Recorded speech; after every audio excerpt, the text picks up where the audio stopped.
Hello. And I'm the only person here. Logan should be joining us shortly after resolving some technical issues on his end with computer stuff. So we don't have a lot of "Hey, how are yous" unless I ask myself, "Hey, how are you doing?" Same as last week, it's cold. We got some snow, like a bunch of other people all across the country yesterday and Thursday.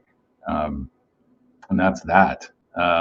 Spending my time today getting caught up on some of the THR news, and hopefully we'll talk about that stuff here. That's why we're here.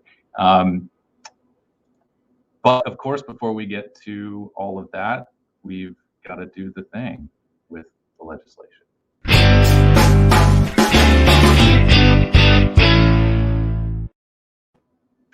Certainly a lot quicker than we normally do it. So we'll just get right into it here. For those of you who are playing, I got to do all of the things, and now of course I'm getting confused. What comes first here? So for those of you who are playing the home game, we've got several updates this week, and we'll start in Washington State. We got an update from Sean Da Silva out there, one of our boots on the ground friends in Washington and Alaska. SB 5768, which was the nicotine cap and a ban on nicotine salts, was heard by the committee and did not move from executive session. So we're sort of expecting this to not go much further, but certainly folks are going to be keeping an eye on this and see what happens. The other bill in Washington State, we still have an engagement up for this, not really pushing it too hard at the moment. And obviously I need to do an update for all of this information. But this is a vapor tax, technically still alive. And because of the way the session works, a tax bill has a lot more time to go somewhere.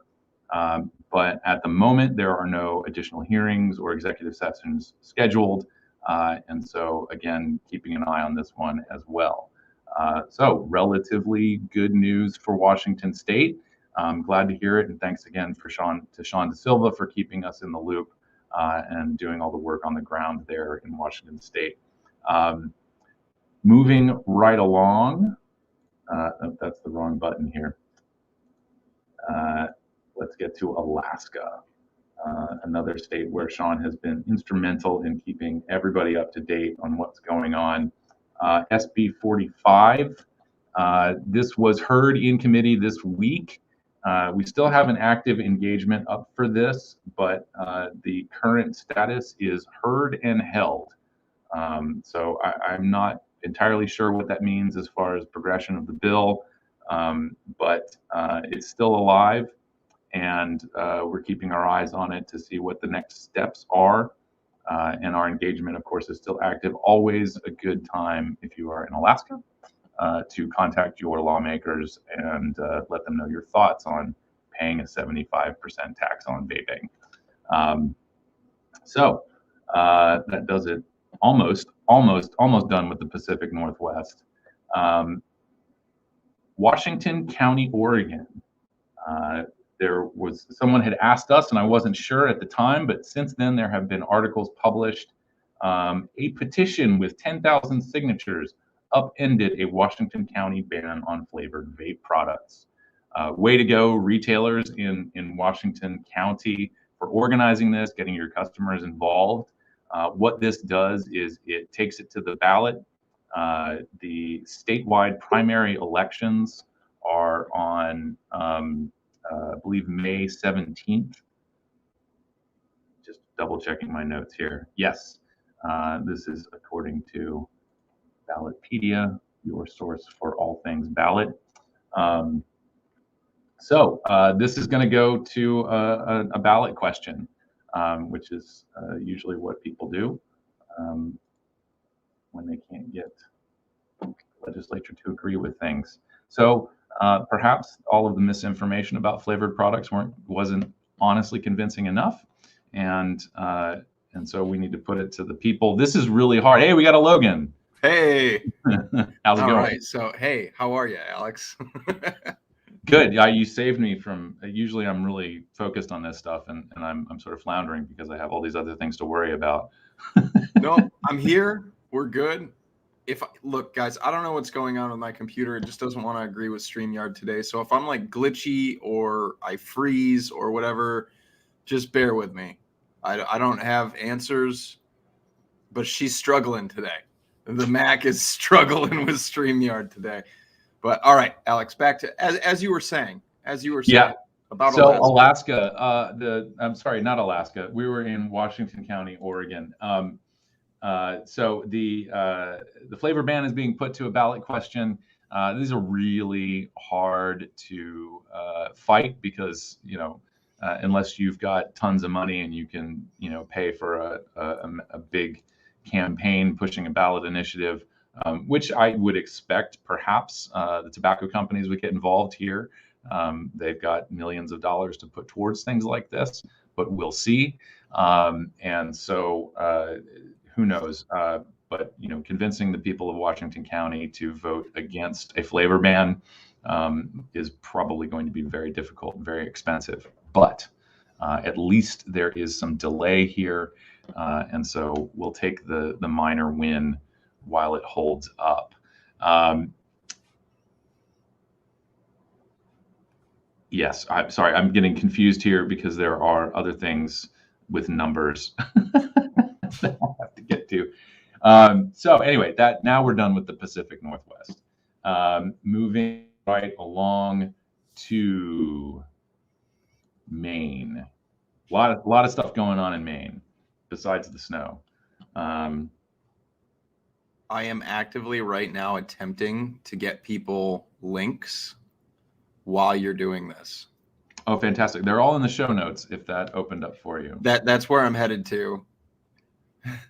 Excellent. Mac, come on. My computer runs beautifully all the time, except for right now. Right now, it's like, no, I just don't want to do it. I don't know. It's feeling the February blues over here. It just doesn't want to work. It's something's been going on for me over the past week. Web pages aren't loading all the way, and things have slowed down. I even got some kind of low bars. I don't know what's going on. Everybody and everything is just February sucks. Okay, so really quick, you have gone through Washington. I did Washington State. And really the only link that needs to be shared will be for SB 1676, which I have not updated information on. But things are sort of quieting down in Washington State, just to underscore that. We don't want to barrage lawmakers with stuff. There's no need to make them angry. Okay. But I'm not going to stand in the way of people wanting to share their thoughts with their elected officials. So. But yeah, SB 1676 is sort of possibly still a threat because it's a tax bill and it can still get passed later in the session. So I've done Washington State, Alaska, SB 45, and the Oregon stuff, really just sharing the news articles for Oregon. Okay. We got 2 articles, one from Half Wheel, which is a sort of cigar-oriented magazine, and then one from KOIN, which is the Seattle Tacoma news station. Here's our link to the Washington call to action for SB 5768. No, you want the other one. The other one. Yep. Okay, guys, ignore me. Okay, so to be fair, this is normally Kristen doing this. Oh, I can't delete that. So ignore that, you guys. Just ignore that. I don't have one for 1676 in show notes. Oh yeah. But I do have a call to action for SB 45 in Alaska. So I will share this. Kristen, I really hope you're not watching me botch this live stream right now. I hope that you're spending quality time with the baby and not watching everything I'm doing wrong. I just put the tax bill engagement in the chat, so we're good. Okay, so we're caught up on links. You guys just ignore that first one. I think I was able to delete it for Facebook, but I couldn't delete it for YouTube, or if it went out, I don't know if the links are active on Twitter streams or not. But ignore that first SB 5768 call to action that is on the YouTube chat. The next two links catch us up. Alex, the floor is yours again. I apologize. Outstanding. So, okay, we did Oregon. Okay. Okay. Yeah, I'm sharing that one right now. The news article. Fantastic. Moving to the other side of the country, we are in Maine. Portland, Maine, is looking at a flavor ban. And as we noted, I guess a couple of weeks ago, they had the first reading on January 19th. Nothing really came of that. And so now they have scheduled the second reading, which includes the public hearing. Just got word this afternoon that this has been scheduled for Monday. This Monday, February 7th at 5 p.m. So this is, oh, man, I keep getting turned around here. Other side of the country. There we go. And yeah, you were over on the West Coast and now you're on the best coast. Yeah, I've just, everything rusted while I was over there. Here's the deal for Portland, Maine. Still accepting public comment. If you would like to send that in, you can send an email to publiccomment@portlandmaine.gov. They must be in by 12 p.m. on the day of the city council meeting. That would 12 p.m. Monday. That's the deadline for your comments. We also have the pre-written message here. You'll have to forgive me. I do not remember if I set this up to go to the public comment email or to go to your city council member. Go ahead and send both if you like. It's very easy, of course, to send the pre-written one. You barely have to think about it. Of course, you are encouraged to edit it and include your personal story. So again, Portland, Maine, all the details are on our call to action.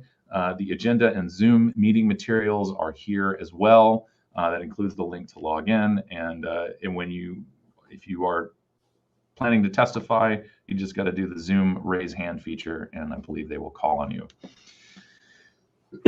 Excuse me. Moving along, we are still in Maine. Maine has two different bills that have flavor ban language in it, and in them. And so the one that is up for a hearing next is going to be LD 1693. This is referred to as, did I get the whole thing in here? No, it's a bill to improve, health equity and so on. Unironically, they are including a ban on flavors, which of course will put people, already feeling the challenges of keeping healthy in an even more challenging position. So this bill is scheduled for a hearing on Wednesday, February 9th, 10 a.m. Again, just like the other one, here are the sign up and testimony instructions. All of this stuff is still doing remote testimony. Specifically for this bill, we're asking people to state their opposition to Part D. Everything else in this is not really our issue. But Part D is the flavor ban, and it absolutely should be removed from any legislation trying to help people get healthy. So this was rescheduled because of the snowstorm, and it's coming back on Wednesday. That's this Wednesday for those keeping score at home. LD 1550, haven't really heard much on this bill, considering that the flavor ban language is in this 1693 nonsense. We don't know where this is going to move. LD 1550, of course, was carried over from last session, and so we're waiting to hear about what the next steps are going to be. Honorable mentions, of course, Colorado. We're still watching HB 22-1064, which is a flavor ban. Indiana, HB 1379, another flavor ban. Mississippi, SB 2062. This is a tax bill, and we talked about this last week, that would basically bring vaping into the same tax regime as other tobacco products and smokeless tobacco, which doesn't,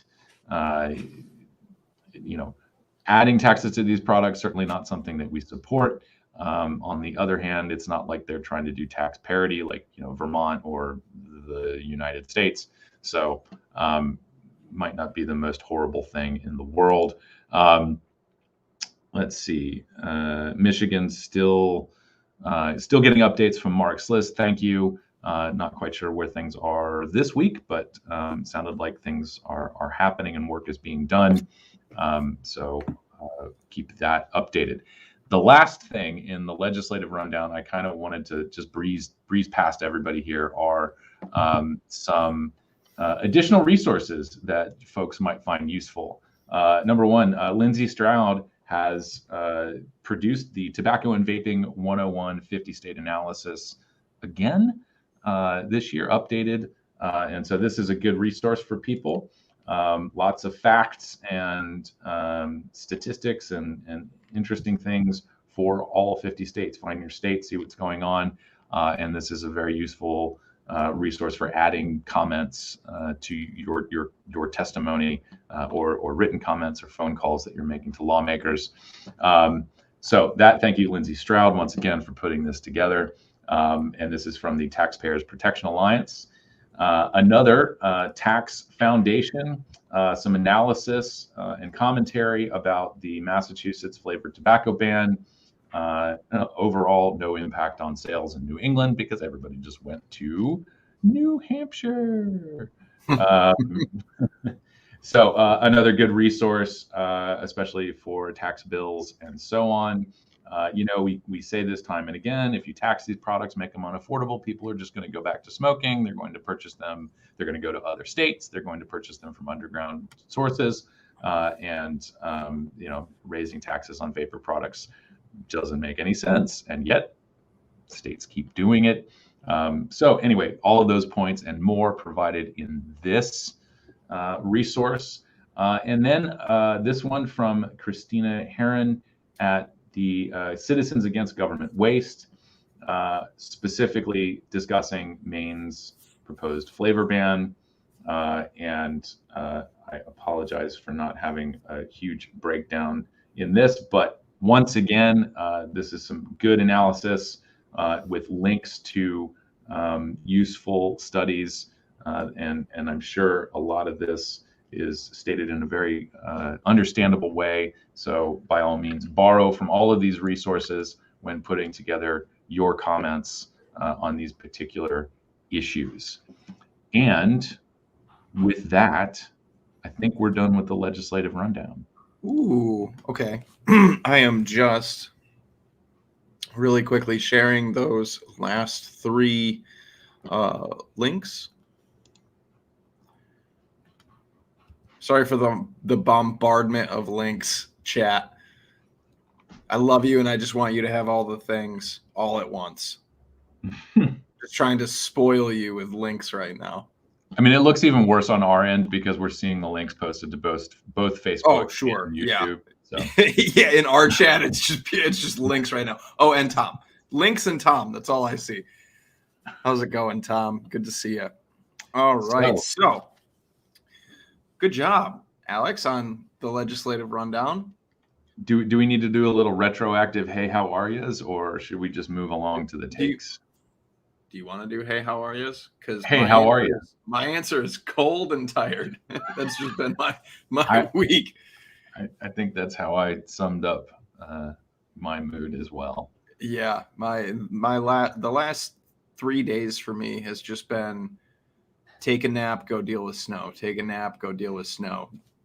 Lay and rest for an hour, not really nap, go deal with snow. So that's my hey, how are you? Excellent. I already did mine, and I didn't. We live in an HOA, so I didn't have to shovel a damn thing. And I was too slow to shovel the pile of snow that's encroaching the exhaust for our furnace. Thanks, neighbors. Anyway, should we do the next thing? We can. Yes, let's do the next thing. Okay. Are you guys ready for some take threes? I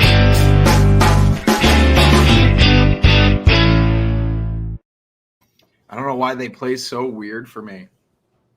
It always like stutters, and then it's like dun dun dun. Like it wasn't sped up this week, so something's different. See, for me, like, and it's always the first one. It's always the take three bumper. Whenever I run that, it skips, and then it plays it super fast. So it sounds real. Like, even though that noise that accompanies our bumper is kind of dramatic and cool and spiffy, it sounds like super extra dramatic when it's sped up. Yeah. And I'm always like, oh, what's about to happen? All right. So as blissfully unprepared as I am this week, would you like me to go first? Yeah, I can't even remember which ones we're taking. So go for it. See, this is where we went wrong earlier, is when I clicked share screen. So we're going to attempt it. I'm going to keep my fingers crossed that this works. Because earlier. Do you want me to? Oh, you guys, is it still working? That seemed pretty flawless. Did it? Are we still good? We're good. Okay, cool. So, this is less of a. These are kind of all just big discussions today, I guess, and less of like quick takes, because it is just Alex and I. So this is from Clive Bates. This is in the Counterfactual. This is Clive's blog. E-cigarette risk perceptions in American crime scene. This entire blog post is really about how poor our risk perceptions are here in America, and he does go into in the UK as well. But this graph that he assembled here is from the HINTS survey. It's from the U.S. National Cancer Institute. These are results from 2014, 2017, and from 2020. And as you can see here, the number of adults that believe that e-cigarettes are more harmful or much more harmful has gone up dramatically since 2017 and now into 2020. More harmful, much more harmful. He does go on to say that the don't know is kind of handled inconsistently across the surveys. So he kind of merged some of these together, the I don't know and never heard of. So yeah, we've strayed from accurate information into deadly misinformation over the past 6 years. Much more harmful, up from 3.1 to 15%. 15% of U.S. adults currently believe that e-cigarettes are much more harmful. And this is really too the I don't know section. Even though this has gone down, which I'm assuming this category, these people have moved essentially and made their decision. That's my assumption. Don't take that for anything other than my assumption. But this is really concerning here too, with the amount of information that we have and the amount of public health resources we have to disseminate accurate information, or even just information in general to people. We still have 24.4% of U.S. adults don't know or they've never heard of e-cigarettes. I don't know how at this point in 2022 that you haven't heard of e-cigarettes, but you're going to at some point if you haven't yet. He does go on. There's always a table of contents. Clive's blogs tend to be a pretty good sit down and read. They're a little lengthy, but always good. For anybody who has not read any of Clive's stuff. This is kind of where I want to head to, though. We can talk about EVALI if you want to, Alex, but I think we've talked about EVALI in nauseam at this point. Yeah.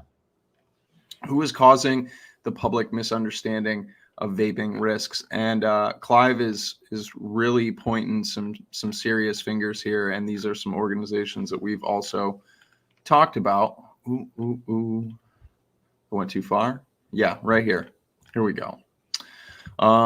Who is causing the public misunderstanding of vaping risks? He says, let's take a look at the e-cigarette risk communication of 4 major U.S. health organizations: American Heart, American Cancer Society, American Lung Association, and the American Thoracic Society.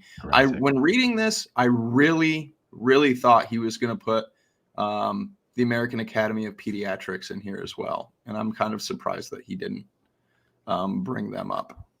But as we know, American Heart Association, this is an example of one of their, posts, little information tidbits from American Heart Association.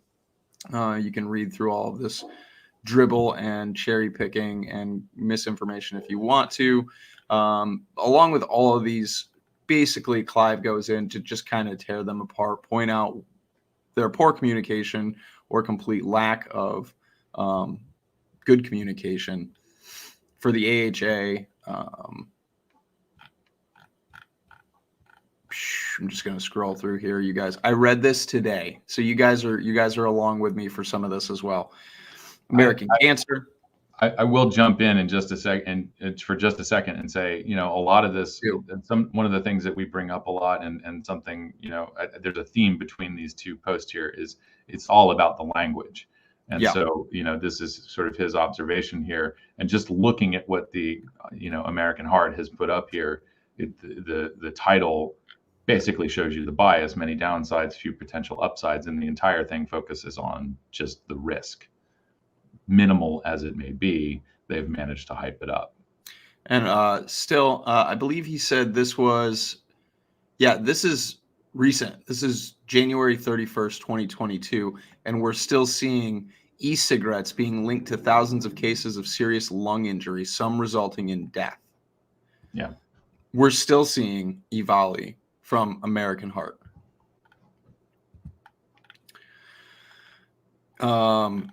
And moving on again, American Cancer Society.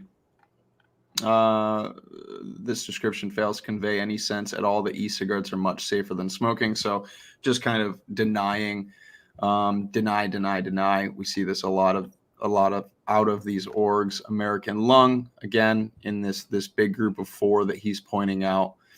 And a lot of these are real recent, like this year, that he's bringing up. This isn't a few years ago. These are all very much right now. These they've certainly been they've been updated. Yeah, this is as of January 31st. This is what's on these sites, and these are not, just to kind of clarify, these aren't new posts.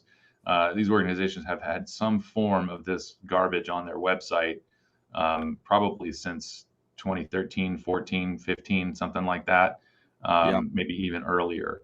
And so they've only updated it with their misinformative take on real issues. Yeah. And again, January 31st is when he accessed this. So this is still up on American Thoracic Society. ATS takes this opportunity to inform us that it is deeply skeptical about the safety of e-cigarettes, implying that you, the reader, should be skeptical too. That way you can fall into that just don't know, never heard of e-cigarettes category. And then once we get all past that, he says, could vaping risk communication be done better? He gives 4 examples of risk communication about vaping from major organizations in the UK, the NHS, Cancer Research UK, British Lung Foundation, and British Heart Foundation. And these are all really, this is all much, much better risk communication from the UK, from NHS, from British Lung Foundation, Cancer Research UK. I think a lot of folks here in chat are familiar with all of these entities. But if you're not, I'm going to make sure that I share this blog as well. And he does have, links to all of these. So At the end of the UK doing a much better job at portraying risk perceptions and communicating to the public. He says, how bad is this? Very bad. Big tobacco circa 1970s bad. Merchants of doubt. So yeah, that's exactly. I mean, this is something you and I mean, I think all of us, not only just here in this program, but I think all of us have talked about that. Organizations, anti-tobacco and anti-nicotine organizations now are essentially the ones that are actually working from the big tobacco playbook. The old circa 1970s big tobacco playbook. Yeah, they've adopted this strategy of fighting fire with fire. And I think, certainly in the 70s and 80s, there's, arguably that was the most effective path. Right. But they have sort of, they've sort of pigeonholed themselves into being a one-trick pony, and they just continue to reference that playbook in order to, achieve their goal of a nicotine and tobacco-free society, which is foolish. It is foolish. I mean, the war on drugs has taught us anything. It's that drugs won the war, and we're not going to be able to legislate or criminalize people, legislate our way out of drugs existing. It just doesn't work that way. Down here at the end of his blog is the postscript, risk perceptions in the UK. He's got a graph here to show that. The portion of Brits believing e-cigarettes are more or equally harmful than cigarettes was 37% in 2020 and 32% in 2021. For the US in 2020, that figure is 62%. So a lot more wrongness in the US, but still an alarming level in the UK. Just 11 to 12% of Brits believe correctly that e-cigarettes are a lot less harmful. So that compares to only 2.6 in the US in 2020. So the risk perception in the UK is pretty bad, just not as bad as the US. Global media outlets, notably the Mail Online, ensure hapless Brits are served plenty of disinformation with its origins in guess where? The United States. So risk perceptions, Alex. Risk perception. I mean, it wasn't too long ago. There was a study, and we've talked about that as on the show as well. And I don't have it up to give to anybody or pull up, and I don't think I have it saved quickly. But a study about like doctors, people in the medical field, and their perceptions of nicotine, and it was something like 80% of practitioners believe nicotine also causes some form of disease, whether it be lung cancer, heart disease, all of these smoking attributable diseases, they were attributing strictly to nicotine. So, I mean, it's not just, your common everyday people that don't have an accurate perception of risk when it comes to vapor products, but our doctors, our practitioners, and all of this stems from these major organizations, these major public health organizations that people do trust and listen to, that are putting out all of this garbage. Yeah, and as far as I know, the institutions where doctors, where clinicians get their training are not updating this information either. Considering that several years ago, Mitch Zeller spoke at a conference and brought the alarming statistic of something like 40% of clinicians believe that nicotine caused cancer, which is more specific than the number that you just cited. And that's, of course, demonstrably false. But, from Mitch Zeller, FDA, Center for Tobacco Products Director, his big concern there was not so much about vaping or tobacco harm reduction, but the fact that these clinicians are going to be less likely to recommend things like NRT. And so, no matter what our experiences have been with those products, certainly they are helpful for some people, and doctors should absolutely feel comfortable about recommending NRT along with vaping and other smoke-free alternatives. But yeah, I mean, because of that, because of this this erroneous belief that nicotine is the source of harm, millions of people are being underserved by their doctors because they're not being recommended the resources that may help them. Right. Right. Yeah. I mean, you know, going to a doctor about quitting smoking was something that I never did, but I can only imagine it would be, you know, roll through the list of pharmaceutical products that are out there that are FDA, you know, approved, and try again. Oh wait, that one didn't work. Why don't you give this a shot? That didn't work. Try again. And that's essentially, that's got to be the process, right? I didn't go through it. Anybody in chat out there who did seek, you know, advice or whatever through their doctor, is that basically what it was like for you? How was that for anybody in chat, or for Alex as well? What was that? Well, I will say, you know, the alarming kind of outcome of 40% of clinicians believing that nicotine is the source of harm, or 80% believing that it's responsible for some of these other diseases, is that they may not take those opportunities when, you know, their patient is in the examination room to make that suggestion about quitting smoking. If they even get to that point, it may be something along the lines of like, well, you should just quit. You know, it's bad for you, without offering all of these other resources. Have you tried bird watching? Yeah, have you tried bird watching? There's no nicotine in bird watching, so you're fine. Right, it's obviously safe. But yeah, you know, it's been my experience visiting a doctor that, you know, when new people, I guess, are sort of like, you know, they see my status as someone who uses tobacco. I am offered materials. The only time that has happened to me with my current doctor, the person recommended or offered me their pamphlet about quitting tobacco use, and I said, no thanks. You know, I quit smoking. I already know what's in the pamphlet, and some of it is arguably misleading. So, you know, good for you calling it right out, though. She was very, very kind, and I'm sure disguised her shock and horror at my statement. But yeah, it's just one of those things. Yeah. So it's like, I mean, I guess it's very different, but every now and again, I'll still be working. I'll be somewhere, wherever, and I'll vape, and somebody will say something like, don't you know that's going to kill you? Like, don't you know how bad that is? Oh, smoking is bad for you. That's my favorite one. When you're vaping and someone says, smoking is bad for you. And you go, yeah, that's why I'm vaping. Like this. Yeah. Yeah. Thank you. Thank you for that information.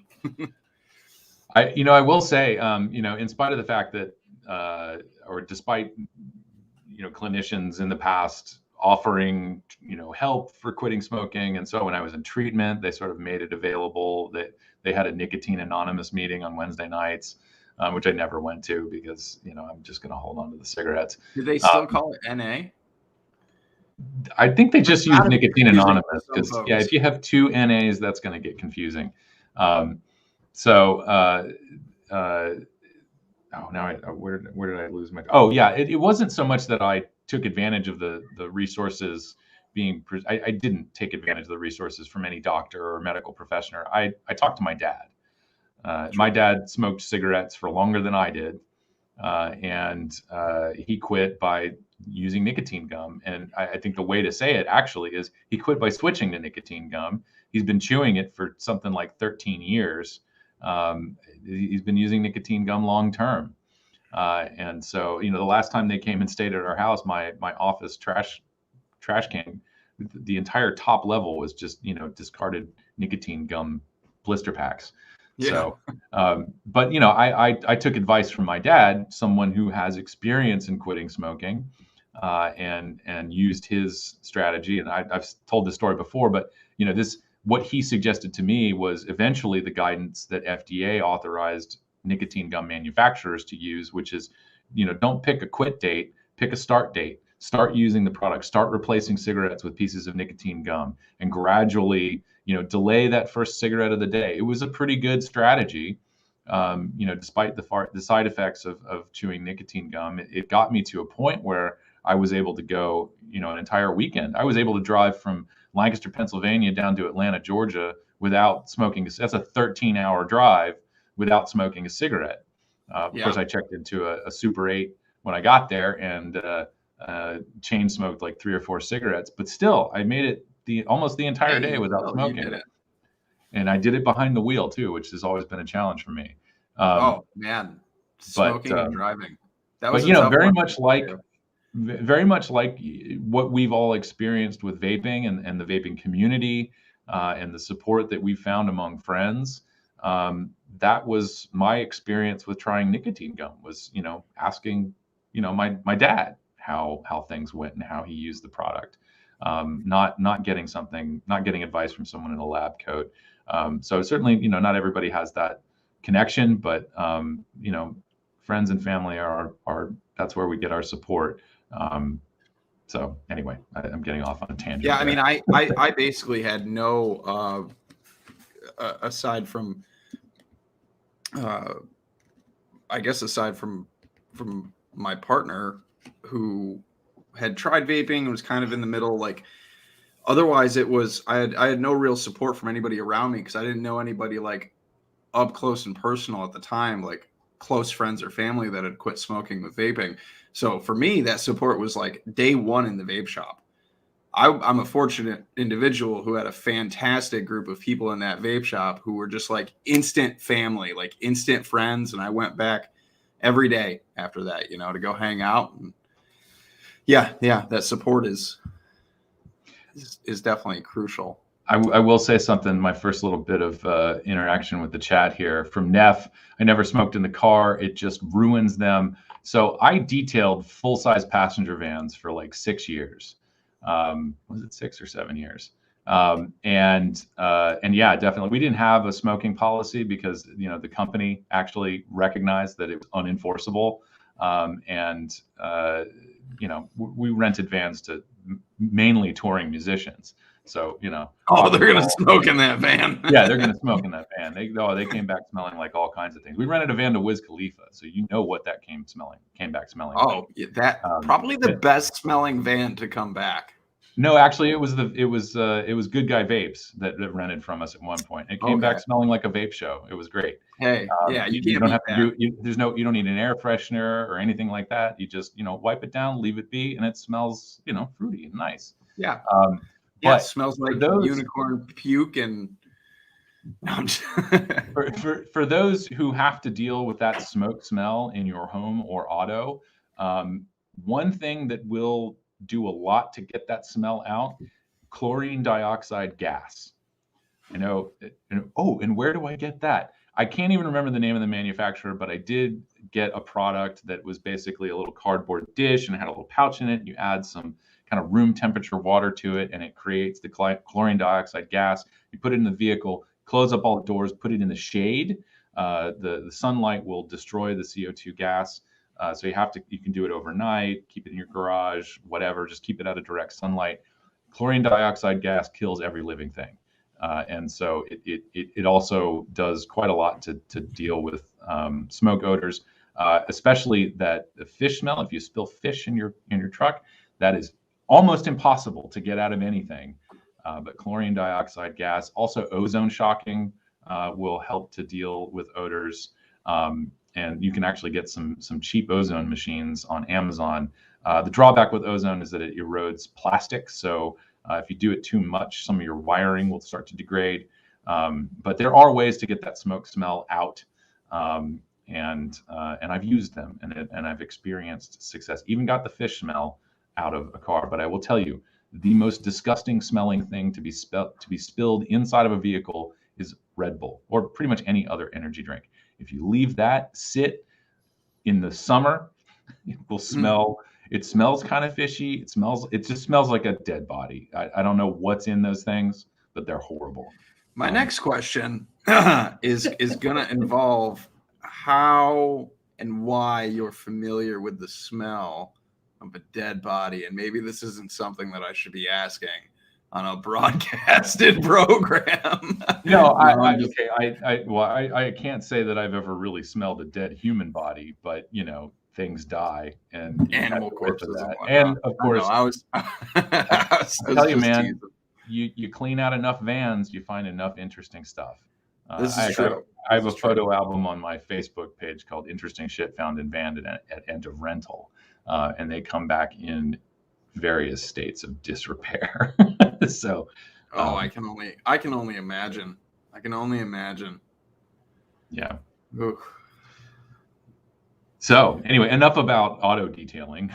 Yeah. So anyways, that was that. I don't really have a take on it other than we need to do a lot better as far as risk perceptions are concerned, not only for, our medical community who are here to help people and give them, the best up-to-date, accurate information that they have in order to help people succeed.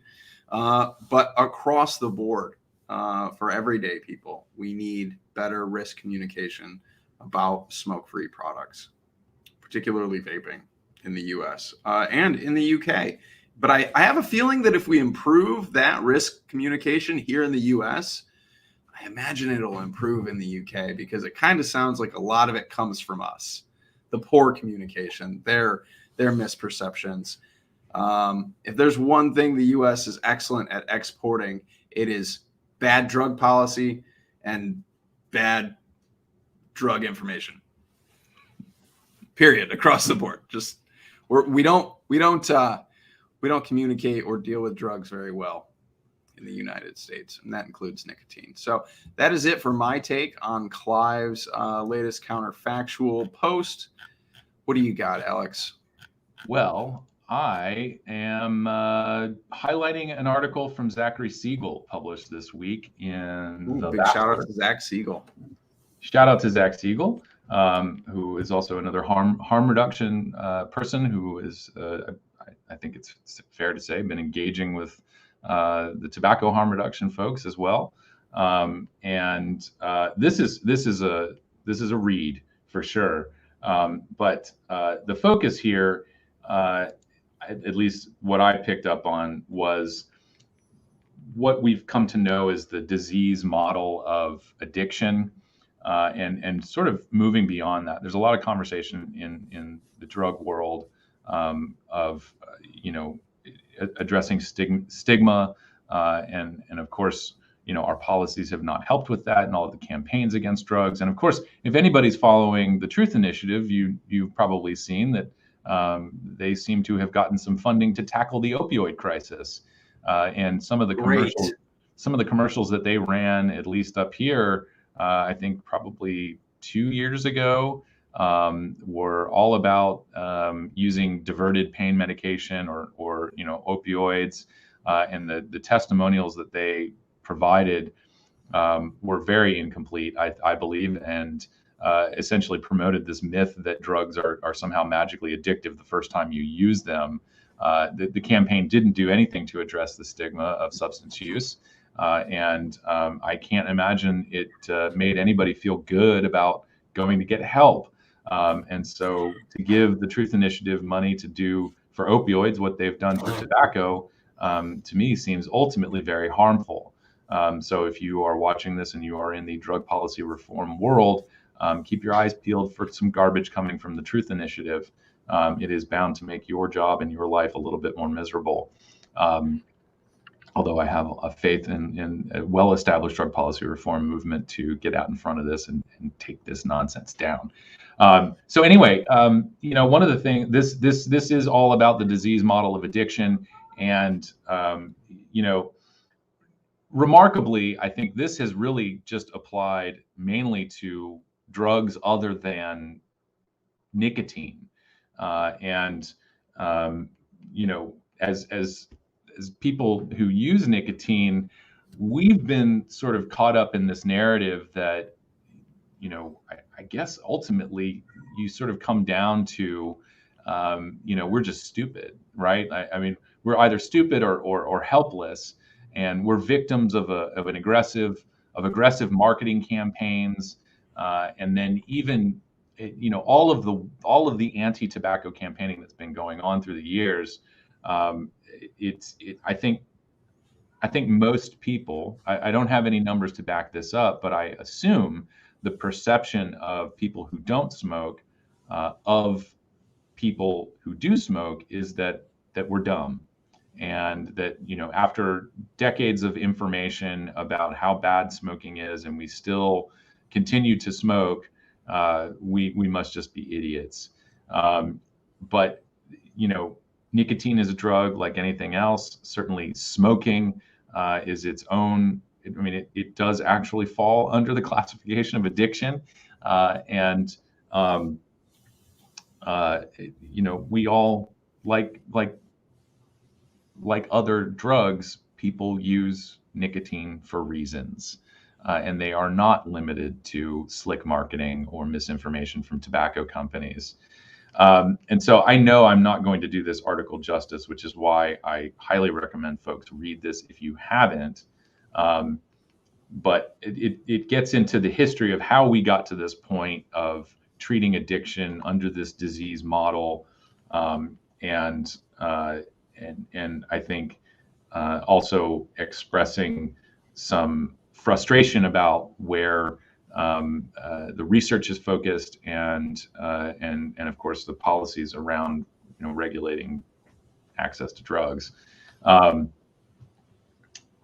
One of the things that came to my mind while I was reading this, because ultimately, we're talking about this as a brain disease, and one of the things I was told when I was in treatment for substance use disorder was that this is a lifelong thing. You once an addict, always an addict. These are sort of some of the sayings and platitudes that he also highlights here.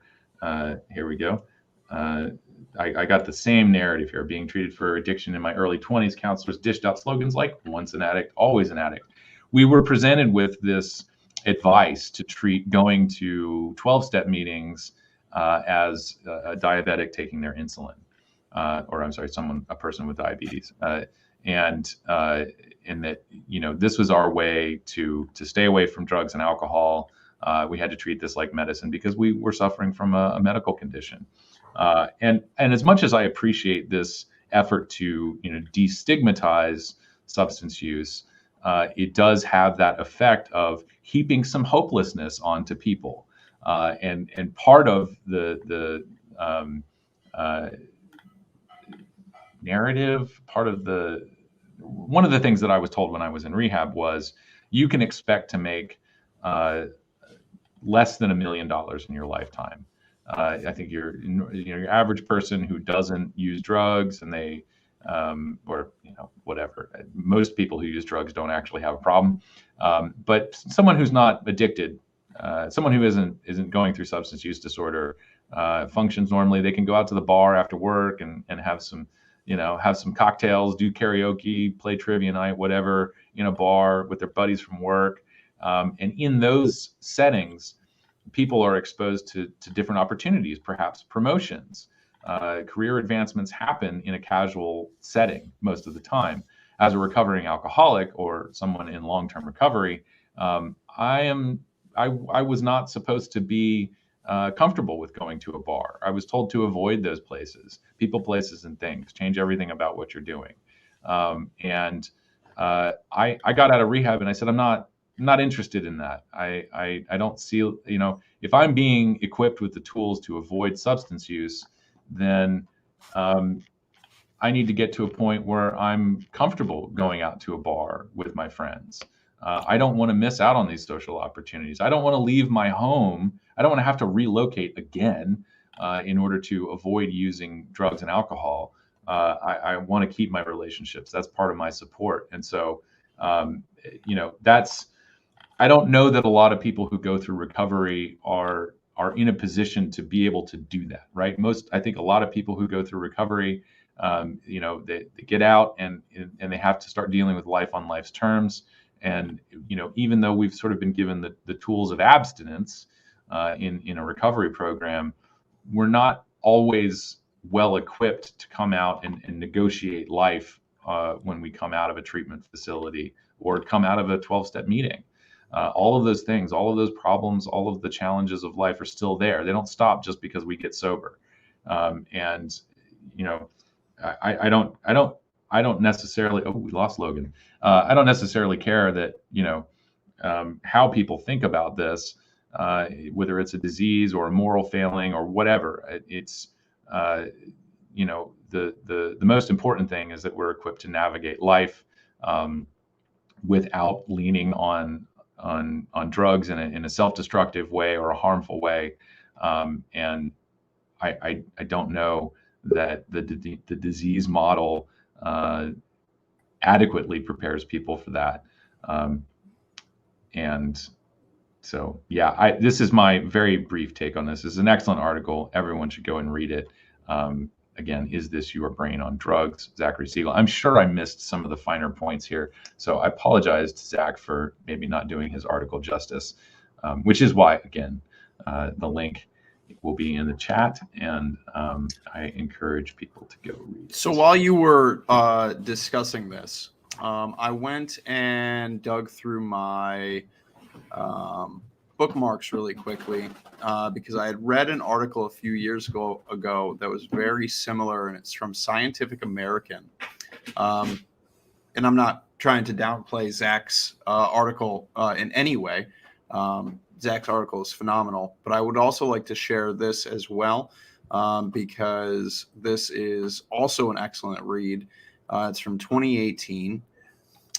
This is, if I can copy and paste, I will share this as well. Very, very much along the same lines. Let's see if I can. Oh, hang on really quick. I know this is super on the fly right now. Just give me two. I don't even know how to kill time and fill space here. So. Just hyperventilate on screen and make it look pretty until I get this. No, don't actually do that. No, that's not it. We're going to get there, you guys. I promise. Alex, do you have any nice plans for the weekend? Anything going on? Well, this is Saturday, so no, I don't have any good plans. It's well, there's a race tomorrow. Ooh, okay, cool. Yeah, I don't know what everybody thinks about NASCAR, but I do watch it. And you know, we haven't had a good NASCAR conversation in a while. Okay, we can get away from NASCAR because I've got it now. No. Excellent way to stall. Excellent way to stall. There's a great race happening this weekend in LA Coliseum. It's a quarter-mile track. It's going to be exciting. Top speed is going to be like 60 miles an hour or something. And yes. Lots of bumping and grinding. Next generation cars in a place they've never raced before. It's going to be interesting. Dope. Oh, so, anyway. Here I have to share the link in chat, not just put it in chat. Nope, that's still the wrong link. I'm sorry, you guys. I'm so bad today. That's a link to something else. This is the right link. So ignore that first one. Again, we're doing the ignore Logan's link thing again. Ignore that first one I posted. The Scientific America one is this is also a really good article. Among other problems, it has obstructed other channels of investigation, including the so-called social, psychological, and societal roots of addiction. But yeah, why the disease definition of addiction does far more harm than good. This is an excellent article. It's again from 2018, so a few years ago, but also excellent. That article, it just like clicked in my head. I was like, I know I have this article saved. Where? And so I had to do a little bit of digging, but we got her. Okay, cool, excellent, good stuff. I will just quickly address the comment about lots of turning left in NASCAR. Yes, correct, but number one, they do have road courses, and number two, you got to turn right to slide out of the pit box, and that's where a lot of the action happens. So, there's at least 3 right turns in every race. Maybe more.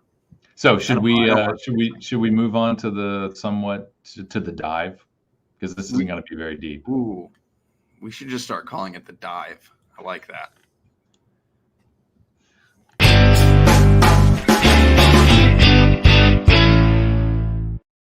Okay, so I was literally hovering over that bumper and you hit it and I was like, oh, what just happened? Like my computer's just doing things. And like I worried, and then I saw you smiling in the back and I was like, oh, okay. This is Alex. This isn't my computer just continuing to do things. That was me. Sorry. Yeah, Kristen's not here, and we're just doing all kinds of things crazy. So anyway, I'll set this up. So last night I tuned on. I don't normally watch any other vape media, but I saw the tweet go out for what was going to be discussed. Patrick and Kevin on Son of Liberty Radio last night. And I figured this was something that CASAA can probably get behind here, at least amplify it a little bit. We don't have to do much because the way to engage is already there. But we are talking about Joe Biden's cancer moonshot, which is not an original idea. It's not the first time anybody has pledged to do a cancer moonshot. And I realize I'm probably going to just be rehashing things. I see a lot of folks who were in here. Janine Timmons, who was actually on the show last night, was part of this discussion. I only caught like the first hour, so I don't exactly know how in depth y'all got in talking about this. But I figured this is a good thing for us to alert people to, and just kind of wanted to briefly go over how you can get involved. So just for a little bit of background here and really rehashing some of the things that Patrick talked about last night, this is open to everyone. This is open to international voices and the U.S. alike. It doesn't matter where you are in the world. If you have an idea about how to dramatically reduce the rates of cancer, share your story, share your actions, and this is set up pretty easy. I imagine all you need to do for recording or uploading your video, just need a camera on your desktop, or I believe you can probably do this on your phone relatively easily. But the suggestion for our folks to share your stories and ideas is going to be all about tobacco harm reduction. What is one of the most significant things that we can do as a society to reduce rates of lung cancer and any other cancers attributed to smoking? Help people switch to smoke-free alternatives. That probably promote smoke-free alternatives as widely as humanly possible. And not just promote them, but promote them truthfully. Encourage them. The only promotion that we've seen from our federal government and all of the anti-nicotine groups has been, as we have discussed ad nauseum on this podcast and over the past 10, 12 years in CASAA's existence, all of that promotion has just been misinformation. So certainly there's an opportunity here for the vaping community to, and tobacco harm reduction folks, anybody in any form of harm reduction, I think, to engage with this little portal here, share your ideas and stories, and I think put some pressure on the White House to. Is this all video? No, there. So you can also, let me get back to the other page. You can just write if you like. There's a text box down here. Just go to share your actions. And this sounds like it's this share your proposed actions bit is more focused on companies, foundations, and institutions. And so I imagine a lot of this is probably going to be, well, you're committing a certain percentage of money to the, foundation for whatever. But I also did like Patrick's take on some of this, which was, I think somewhere in here it's worded that treatment is sort of the focus, not cure, not necessarily making real changes that could stop people from getting Right. cancer. It's more the focus is more on the treatment and not the prevention or the cure. Patient experiences, diagnosis, treatment, and survival of cancer. Well, I guess, you know, the cure is kind of there in the survival of cancer. So yeah, you know, by no means is vaping a silver bullet. It's not a panacea for all things cancer or disease, but in terms of significantly and rapidly reducing rates of lung cancer among people who smoke or people who might smoke, vaping and other smoke-free alternatives can certainly help with that.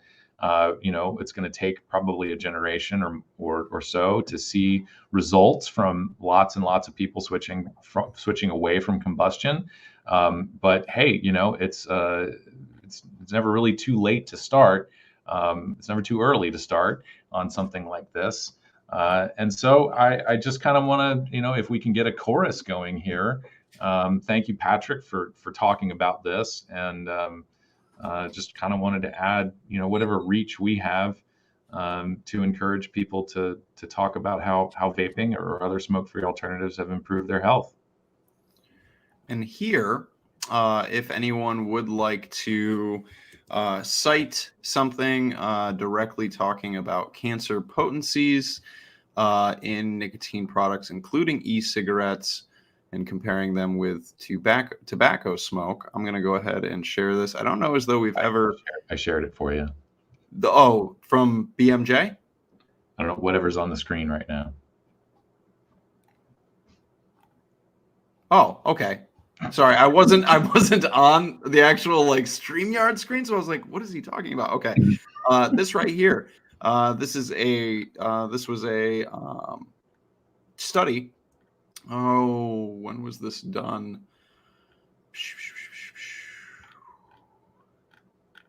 Oh, it's probably going to really make me scroll, but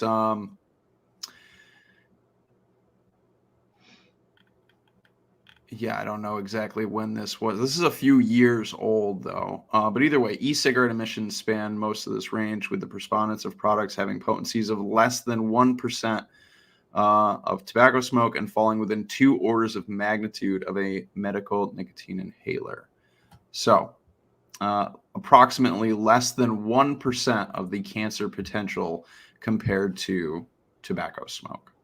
So there's a quick, easy little tidbit that you could throw in along with everything else, particularly, I guess, especially if you're making a written submission. Link this, you know, add it right in there. Maybe the White House needs a little bit of science to encourage them along. And of course, you know, we had Skip Murray on here a few weeks ago or several weeks ago. The Nicotine Wiki is the Safer Nicotine Wiki is an excellent resource for all kinds of information. CASAA has our science and stuff. Wow, man, we are just fumbling through this today. I apologize for my apparent lack of professionalism. See, this is we can't be left alone, Kristen. But yeah, you know, by all means, check out the Safer Nicotine Wiki for all of your research reference needs. And of course, we have our own collection here on our website. You can search by topic and so on. Here's a good one, health effects. Lots of good resources, lots of good science to include with your submission. But, you know, for sure, one of the most vital things about this is going to be, oh, wait, I didn't even share my screen. One of the most important things here, other than I think providing information, is, of course, our own experiences. And I know for sure, I've spoken to these folks. You know, what we're doing is, of course, larger than cancer. And I would suspect that people who do have to undergo surgeries, for example, or treatment from cancer, perhaps a prerequisite for that is quitting smoking. And so we have definitely heard from people who are now able to receive life-saving surgeries and treatment since they were able to switch from smoking to vaping. Anybody who has a story like that, absolutely share that with the White House. The Mayo Clinic did some research on this, very positive research that didn't get any headlines.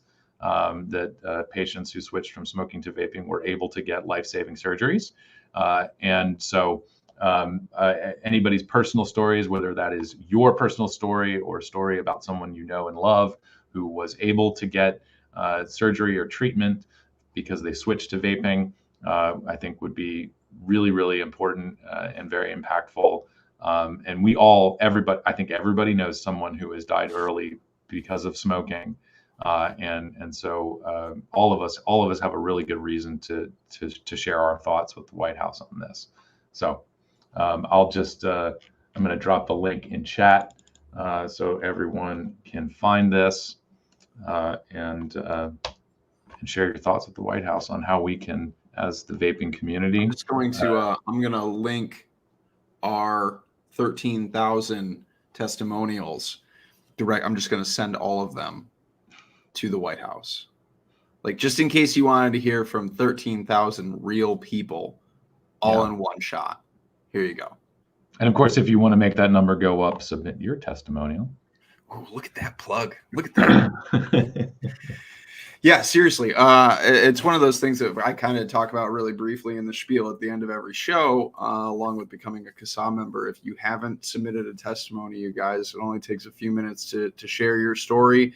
And do it, because all of those testimonies matter, and the more the better. The more testimonies we have, the more powerful that overall message is. So yeah, another thing actually Skip brought up, just kind of I think it was Skip. Everything moved really quickly. Here we go. Tweeting a few studies about cancer and THR. Anyone who wants some, feel free to troll me. I think trolls are cute. Ooh, like with the hair? Me too, I think. If you're gonna troll Skip, at least be nice about it, please. I'm just glad that they finally put clothes on the trolls. That's no, you don't remember the old trolls? They all came naked. I never the trolls, the dolls with the hair, they were all naked with like a little outie belly button and a little tummy, and they just had the wild hair. But now the newer trolls, the trolls that are out now, the ones in the movies that my kids watch, they all have clothes, and I'm very thankful for this. So anyway, I mean, Skip, I bet you're thankful as well that the trolls in your comments have clothes, or at least I hope they do. Yeah. Just the reason for sharing Skip's tweet here, and this is not this participating in this Cancer Moonshot and linking THR to this effort is not, of course, exclusively through the White House website. All the social media things, the hashtag is Cancer Moonshot.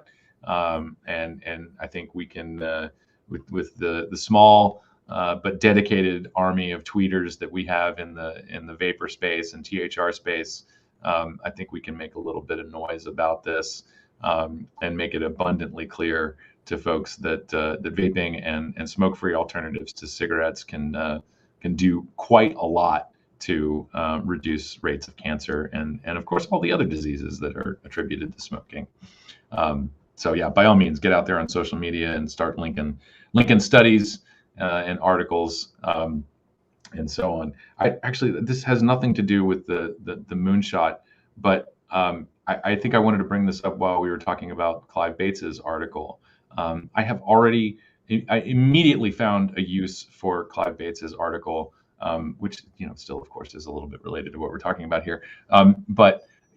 We were approached. Every now and then we get these things that end up in our spam filter, and someone was reaching out asking us to promote a new product. It's a filter, I guess, that you put in your atomizer or device, or maybe I don't know anything about it. I read their press release and was immediately like, nope, I'm gonna fire off some sort of response to you. Because they use the language of the prohibitionists, and even I think I don't know if they reference gateway, but all kinds of things. Anyway, is it a vape filter? Yeah, it's a filter, and basically over time it reduces the amount of nicotine that you're exposed to. It's the most asinine product I've ever seen for vaping. I mean, other than like the vitamin vapes. Do they know how vaping works? No, apparently not. Okay. And of course, people have noted in the comments that on their Twitter. This is the first I've heard of this. That we don't need any extra. We don't need to buy anything extra because we can choose the content. Yeah, you just go down when you're like, oh, you know what? I think I'm going to use less nicotine this week. You just get a lower milligram e-liquid. I don't need extra stuff to moderate how much nicotine I'm using. So anyway, but I replied to the person asking us if we'd be interested in promoting this product, which we don't do. And I just replied saying, hey, look, before you continue spreading this information to promote your product, maybe you should read this blog post from Clive Bates, which really, I think, very succinctly, as we have noted, lined up accurate public health statements from the UK versus the propaganda we get in the United States. So anyway, that was completely off topic from the dive, but thought that's okay. I'm still just trying to wrap my head around why my vape needs a filter. Yeah. I mean, I'm still trying to wrap my head around why cigarettes have filters, let alone why my vape would need a filter. For anybody out there, cigarette filters don't make smoking any safer or better or reduce your risk in any capacity other than maybe keep some little pieces of tobacco off your tongue and lips or something like that. But as far as them actually being something beneficial to you smoking, like they do nothing for you in terms of your risk. Yeah, the only other time I have seen someone or been in the company of someone talking about a filter for an atomizer was really all about appeasing regulators. It had nothing to do with improving product quality or safety or anything like that. Sure. It was that these filters were being designed to filter out specific particles, and that doesn't. I don't know that there's any measurable benefit there, but certainly if it helps bring your product to market faster, which it obviously has not, then maybe that's a benefit. But other than that, yeah, there's no need. There's just no need for a filter on a vapor product. I will say, and maybe this is like $1 million idea. For a while, I was using closed pod systems. I'm not using them now just because they're horribly expensive. Other than that, they're fantastic. And if you're out there trying to quit smoking right now, please, by all means, go pick up a closed pod system. But the one thing I always wanted was the ability to like hang it in my lip, like bite it a little bit, because they're all a little bit weighty. And there's something about every designer, every manufacturer is like, we need to make the sleekest, most lip comfortable, like mouthpiece, but you cannot bite it or grip it or hold on to it in any capacity because it'll slide out of your lips, because that's what comfort is apparently. And I've always I wanted any of these manufacturers to make like essentially like a soft tip, like almost like a cigarette filter would be, that while I was like working and using my hands, because I'm a laborer, I'm a landscaper, I'm constantly working with my hands. And when I used to smoke, that's while I was working, I would just have a cigarette hanging out of my mouth while I'm working, I'm doing whatever. And so it's one thing I've kind of always wanted. And I know some of the Cigalikes years ago had some rubber. Enjoy Kings. Yeah, they had rubber, like hard rubber, soft rubber. But like, I would love to see new ones, because I would probably be somebody that would use this $1 million idea while you're all getting through the PMTAs. Just adjust everything right now and introduce this new soft filter or this mouthpiece just for me, just for my sake while I'm using my hands at work. That would be great. Thanks. But that's it. That's it. That when you started talking about filters on e-cigarettes, that was the first thing that came to mind, was like, I don't need it to filter anything. I just want to bite it. That's all I need it to do. Anyways, maybe someday, maybe we'll get there. That'll be the new Juul that comes out. Soft tip Juul. Juul Soft. There you go. And That's I'm sure immediately thereafter we will hear somebody in a committee hearing say they made it a soft tip so that it's more attractive to kids. Oh gosh, that's going to be a horrible, horrible, horrible committee hearing. I can't imagine kids give a shit about their tits in their mouth. Raja would jump all over that soft tip opportunity. Probably will. Probably would. Absolutely. Well, I guess that's it for our The Dive. I kind of like The Dive. I like The Dive. It feels like I'm going to like the best worst bar. That's what it feels like. Anyways, I guess that is going to do it for us this week. Thank you to everybody who stuck around and, kind of suffered through my computer issues along with some slight ill preparedness this week. Alex and I just can't be left alone. That's it. We're like two children that we can't be left alone to do things on our own. But anyways, I hope that everybody got quite a bit out of this as well. And as far as Project Cancer Moonshot is concerned, absolutely, I will be submitting a video. We can do more than one, right? Like I can submit a video and a written testimony as well. I would assume. Why not? Yeah, I'm most likely going to do both. And I would encourage people, to at least do the written one. I know that some people are maybe uncomfortable on camera, aren't, equipped to do something like that. So please definitely at least submit a written one because this is an opportunity for us to communicate with the White House. And I think that's a fantastic thing that we can do. And Alex, you said we're just using Cancer Moonshot on social media as a hashtag.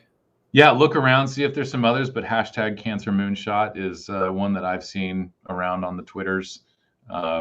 And yeah, let's link as much of the information that we have been compiling over the years, all the data that is led to things like the National Academies of Science, Engineering, and Medicine to come out and say that vaping is significantly less harmful than smoking. Yeah, all of that. I think we can jump into this conversation and hopefully make a difference. Yeah. We've there's a lot out there, and like Alex said, as far as resources go, the Safer Nicotine Wiki is an excellent place. CASAA also has our own library of research and studies as well that people can absolutely utilize when writing that, when sharing that information. I guess we're pretty good to wrap the show up then. For anybody out there in the audio only podcast land, there will be 2 episodes of this available. There will be a shorthand legislative rundown version and also a full hour and a half here, almost hour and a half long episode as well. As far as CASAA goes, it's free. Become a member. If you're not a member yet, I don't even know at this point. What are you doing with your entire life? If you're not a member of CASAA yet, please go join. It's absolutely free. You can sign up for all the things, all the emails, and get all the notifications about what's going on to stay up to date and ahead as best ahead as we can be. What else do I have? I feel my brain's just mush right now, you guys. Danielle would wring my neck. Not literally wring my neck, but wring my neck. Basically, if I didn't talk about merch really quick, she worked really hard on some awesome new merch that we have up on the site. So if you guys are inclined to buy some new t-shirts and things, go check out the CASAA merch. And next week, I believe Kristen will be back, as far as I know. Do you know? So. I believe so. I think we're back on normal CASAA programming next week, and I won't be. Hopefully, I'll have my internet a little bit more figured. This has been okay, right? Like I was. Yeah, no, you dropped out once, but other than that, decent quality. Yeah, that was my fault. I clicked a button I shouldn't have clicked. That was that was a direct me thing. Prior to this, you guys, I was frozen like crazy. And I was like, Alex, we got 10 minutes left. I'm going to try to restart my computer. And he's like, oh, you got plenty of time. And I was like, you don't know my old Mac, but we'll give it a go. All right. That's it for us this week. Be excellent to each other. Everybody stay safe out there. Get those tweets and stuff sent into the White House. And we will chat with you guys next week. Same time, same place, 4:30 p.m. East Coast, 1:30 p.m. over on the other side. Anywhere else around the world, you're going to have to do your Google foo for it. All right, that's it for us. Take care, everybody. See you next time. Oh, I got to do the thing. Yeah, Kristen will yell at me if I don't. I got to do the thing. All right, bye, everybody.